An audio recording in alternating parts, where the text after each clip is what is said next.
taarifa mpya kutoka Jangwani, na hizi taarifa zinaweza zikawa kwa upande mmoja ni nzuri kwa mashabiki wa Young African, lakini pia kwa upande mwingine zikawaumiza mashabiki wa Young African. Sasa je, ni taarifa gani hizi? Na hii yote ni kuhusiana na Alan Okello. Sasa twende pamoja tujue kuna taarifa gani kuhusiana na Alan Okello, kwani ukianza kuangalia amekuwa mchezaji pendwa sana na amefanya vizuri sana tangia amejiunga na Young African, lakini pia amefunga kwenye mechi kadhaa ambazo Young African wamepata matokeo. Sasa taarifa mpya zimekuja kuhusiana na winga huyu wa kimataifa kutoka Uganda. Sasa hizi taarifa tunakuletea hapa Tubone Media, cha msingi ni kukaa nasi mwanzo mpaka mwisho, lakini pia hii ni Tubone na mimi ni Tubone, na hivi ndio vitu ambavyo tunavifanya. Hakikisha umesubscribe na kubonyeza alama ya kengele, kisha tulia. Kwa kufanya hivyo basi moja kwa moja utakuwa umejiunga na familia hii na utakuwa mtu wa kwanza kupata taarifa kutoka kwetu. Sasa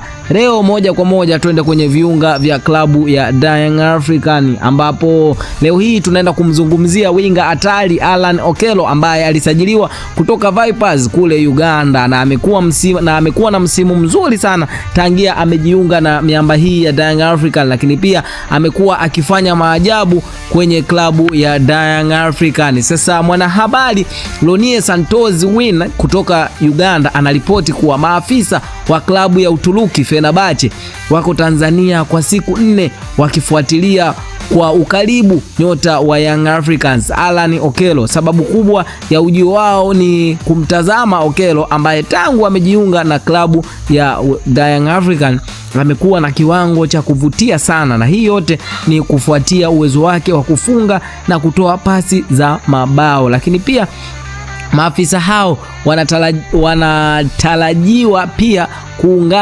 kumwangalia tena Alan Okello kwa michezo mingine zaidi kabla ya kufanya maamuzi, na ameongea kuwa Young African iko tayari kujadili dili hilo kwa dau linalokadiriwa kufikia dola milioni 3 kwa mchezaji huyo wa kimataifa wa Uganda. Sasa ukianza kuangalia performance ya Alan Okello imesababisha maafisa kutoka klabu ya Fenerbahce, na Fenerbahce ni Uturuki na hii ni Ulaya. Hivyo basi tutarajie kumuona kijana mdogo Alan Okello anaenda kucheza soka la Ulaya, na hii yote ni performance aliyoionyesha, lakini tumeona kwa wachezaji wengi waliopita kwenye klabu ya Young African kama vile Fiston Mayele ambaye anazidi kufanya vizuri kule Piramidi Misri, lakini hii imekuwa ni kwa Alan Okello, na hii imeripotiwa na mwanahabari Lonie Santos Wina kutoka Uganda, na anaripoti kuwa maafisa hao tayari wapo Tanzania na tayari wameshaanza kumwangalia Alan Okello na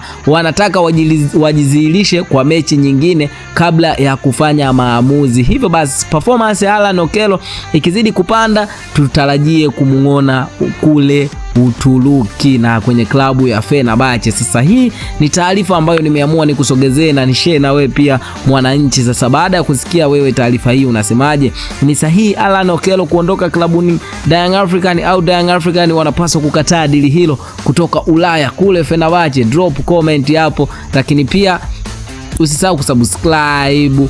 Hii ni Tubone Media, hadi wakati mwingine, bye bye.